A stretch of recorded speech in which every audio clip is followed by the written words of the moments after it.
മലയാളത്തിന്റെ പ്രിയ കലാകാരൻ കലാഭവൻ മണി ഓർമ്മയായിട്ട് ഇന്ന് 10 വർഷം തികയുന്നു. 2016 മാർച്ച് 6-നായിരുന്നു കേരളത്തെ ആകെ നടുക്കിയ ആ വാർത്ത എത്തിയത്. വെള്ളിത്തിരയിൽ നായകനായും വില്ലനായും ഹാസ്യനടനായും നിറഞ്ഞാടിയ ആ പ്രതിഭയുടെ മടക്കം അപ്രതീക്ഷിതമായിരുന്നു. മണി എന്ന കലാകാരൻ വെറുമൊരു നടനായിരുന്നില്ല, മറിച്ച് കഠിനാധ്വാനത്തിലൂടെയും തനിമയാർന്ന നാടൻ പാട്ടുകളിലൂടെയും സാധാരണക്കാരായ ജനങ്ങളുടെ ഹൃദയത്തിലേക്ക് ചേക്കേറിയ ഒരു വികാരമായിരുന്നു.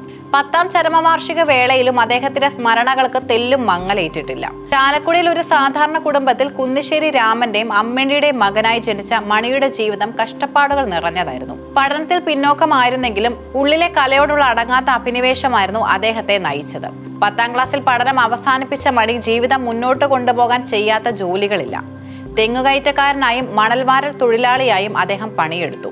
ചാലക്കുടി ടൗണിൽ ഓട്ടോറിക്ഷ ഓടിച്ച കാലത്തെക്കുറിച്ചും താൻ അനുഭവിച്ച ദാരിദ്ര്യത്തെക്കുറിച്ചും പിൻകാലത്ത് വലിയ വേദിയിലിരുന്ന് പറയാൻ മണിക്ക് യാതൊരു മടിയും ഉണ്ടായിരുന്നില്ല. ഈ ജീവിത അനുഭവങ്ങളാണ് മണിയെ ഒരു യഥാർത്ഥ ജനകീയ കലാകാരനാക്കി മാറ്റിയത്. കലാഭവൻ എന്ന മഹാപ്രസ്ഥാനത്തിന്റെ മിമിക്സ് ട്രൂപ്പിലൂടെയാണ് അദ്ദേഹം കലാരംഗത്ത് ചുവടുറപ്പിച്ചത്. ശബ്ദാനുകരണത്തിലെ വേറിട്ട ശൈലിയും ചടുലവുമായ ചലനങ്ങളും മണിയെ പെട്ടെന്ന് തന്നെ ശ്രദ്ധേയനാക്കി. മിമിക്രി വേദികളിൽ നിന്ന് സിനിമയിലേക്കുള്ള ദൂരം അദ്ദേഹം താണ്ടിയത് തന്റെ പ്രതിഭയും ആത്മവിശ്വാസവും മാത്രം ഉപയോഗിച്ചാണ്. 1995-ൽ സിബി മലയിൽ സംവിധാനം ചെയ്ത അക്ഷരം എന്ന ചിത്രത്തിലൂടെയാണ് മണി വെള്ളിത്തിരയിലെത്തുന്നത്. അതിലൊരു ഓട്ടോ ഡ്രൈവറുടെ വേഷമായിരുന്നു അദ്ദേഹത്തിന്. എന്നാൽ സുന്ദർദാസ് സംവിധാനം ചെയ്ത സല്ലാപം എന്ന ചിത്രത്തിലെ രാജപ്പൻ എന്ന ചെത്തുകാരൻ കഥാപാത്രമാണ് മണിയുടെ തലവര മാറ്റിവരച്ചത്. ആ ചിരിയും ശൈലിയും മലയാളികൾ ഏറ്റെടുത്തു. പിന്നീട് മണിയുടെ കാലമായിരുന്നു. ഹാസ്യനടനായി തുടങ്ങിയ അദ്ദേഹം വളരെ പെട്ടെന്ന് തന്നെ ക്യാരക്ടർ റോളുകളിലേക്കും വില്ലൻ വേഷങ്ങളിലേക്കും ചുവടുമാറ്റി. വാസന്തിയും ലക്ഷ്മിയും പിന്നെ ഞാനും എന്ന ചിത്രത്തിലെ അന്ധനായ രാമു എന്ന കഥാപാത്രം മണിയുടെ അഭിനയ ജീവിതത്തിലെ നാഴികക്കല്ലാണ്.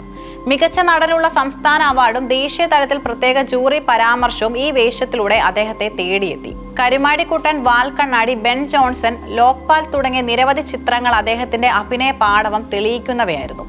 മലയാളത്തിൽ മാത്രം ഒതുങ്ങി നിൽക്കാതെ തമിഴ്, തെലുങ്ക് സിനിമകളിലും മണി തന്റെ വ്യക്തിമുദ്ര പതിപ്പിച്ചു. വിക്രം നായകനായ ജെമിനി എന്ന തമിഴ് ചിത്രത്തിലെ വില്ലൻ വേഷം ദക്ഷിണേന്ത്യയിലുടനീളം മണിക്ക് വലിയ ആരാധക വൃന്ദത്തെ നേടിക്കൊടുത്തു.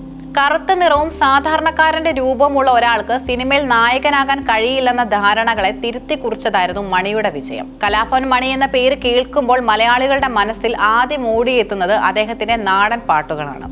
വരേണ്യവർഗ കലകൾക്കിടയിൽ വിസ്മൃതിയിൽ ആണ്ടുപോയ നാടൻ പാട്ടുകളെ ജനകീയമാക്കിയതിനാൽ മണിയുടെ പങ്ക് നിസ്തുലമാണ്. കയ്യിൽ ഒരു പ്ലാസ്റ്റിക് കുപ്പിയോ മരക്കഷ്ണമോ ഉണ്ടെങ്കിൽ അതിൽ താളം പിടിച്ച് അദ്ദേഹം പാടിയിരുന്ന പാട്ടുകൾ കേരളം മുഴുവൻ ഏറ്റുപാടി. മണിയുടെ പാട്ടുകൾ മുഴങ്ങാത്ത ഒരു ഉത്സവ പറമ്പോ ഗാനമേളയോ ഇന്നും കേരളത്തിലില്ല. മണ്ണിന്റെ മണമുള്ള സാധാരണക്കാരുടെ വേദനയും ആഹ്ലാദവും പറയുന്ന ആ പാട്ടുകൾ ഓരോ മലയാളിയുടെയും ഹൃദയമിടിപ്പിന്റെ ഭാഗമായി മാറി. പ്രശസ്തിയുടെ കൊടുമുടിയിൽ നിൽക്കുമ്പോഴും തന്റെ വേരുകൾ മറക്കാത്ത മണി ചാലക്കുടിയിലെ സാധാരണക്കാർക്കൊപ്പം പാടിയും ആടിയും ആഘോഷിച്ചു. താൻ ജനിച്ചു വളർന്ന നാടിനെ ഇത്രയും അധികം സ്നേഹിച്ച മറ്റൊരു കലാകാരൻ കാണില്ല.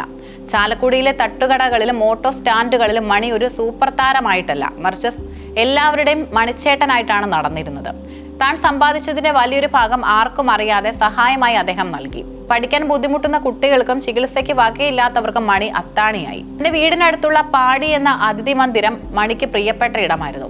സുഹൃത്തുക്കൾക്കൊപ്പം സമയം ചെലവഴിക്കാനും പാട്ടുപാടാനുമായി അദ്ദേഹം അവിടെ എത്തിയിരുന്നു. എന്നാൽ ആ പാടി തന്നെയാണ് അദ്ദേഹത്തിന്റെ അവസാന നിമിഷങ്ങൾക്കും സാക്ഷ്യം വഹിച്ചത്. 2016 മാർച്ച് 5-ന് അവശനിലയിൽ കണ്ടെത്തിയ മണിയെ ആശുപത്രിയിൽ എത്തിച്ചെങ്കിലും പിറ്റേന്ന് വൈകുന്നേരത്തോടെ അദ്ദേഹം വിടവാങ്ങി. ആ മരണം ഇന്നും ദുരൂഹതകളുടെ നിഴലിലാണെന്ന് ആരാധകരെയും ബന്ധുക്കളെയും ഒരുപോലെ വേദനിപ്പിക്കുന്നുണ്ട്. മണി മരിച്ച് 10 വർഷം പിന്നിടുമ്പോഴും അദ്ദേഹത്തിനായി ഉചിതമായ ഒരു സ്മാരകം ജന്മനാട്ടിൽ ഉയരാത്തതും വലിയ പ്രതിഷേധങ്ങൾക്ക് കാരണമാകുന്നുണ്ട്. BD ദേവസി MLA ആയിരുന്ന കാലത്താണ് സ്മാരകത്തിനായുള്ള ആദ്യ നടപടികൾ ആരംഭിച്ചത്. ചാലക്കുടി നഗരമധ്യത്തിൽ 20 സെന്റ് ഭൂമിയും 3 കോടി രൂപയും ഇതിനായി അനുവദിച്ചിരുന്നു. ഫോക്ലോർ അക്കാദമിയുടെ ഉപകേന്ദ്രമായി പ്രവർത്തിക്കുന്ന രീതിയിലാണ് സ്മാരകം വിഭാവനം ചെയ്തിരുന്നത്. എന്നാൽ രാഷ്ട്രീയമായ വടംവലികളും നഗരസഭയുടെയും നിലവിലെ MLA-യുടെ നിസ്സഹരണവും സ്മാരകം യാഥാർത്ഥ്യമാകുന്നതിന് തടസ്സമായി നിൽക്കുന്നുവെന്ന് പരക്കെ ആക്ഷേപമുണ്ട്. സ്മാരക പാർക്കിന്റെ 1ാം ഘട്ടം പൂർത്തിയായെങ്കിലും 2ാം ഘട്ടം ഇപ്പോഴും ഫയലുകളിൽ ഉറങ്ങുകയാണ്. മണിയുടെ സ്മരണയ്ക്കായി നടന്നിരുന്ന ഓണം കളി മത്സരങ്ങൾ പോലും ഇന്ന് നടക്കുന്നില്ല. ഒരു കലാകാരനോട് ഒരു നാട് കാണിക്കേണ്ട നീതി ഇനിയും വൈകിക്കൂടാ എന്നാണ് സാംസ്കാരിക പ്രവർത്തകർ പറയുന്നത്.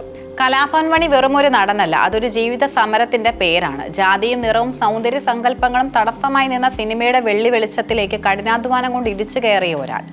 അദ്ദേഹം അവതരിപ്പിച്ച ഓരോ കഥാപാത്രത്തിലും ആ ജീവിത ഗന്ധമുണ്ടായിരുന്നു. ഓട്ടോ ഡ്രൈവറായും ചെത്തുകാരനായും ഡോക്ടറായും കളക്ടറായും അദ്ദേഹം പകർന്നാടി.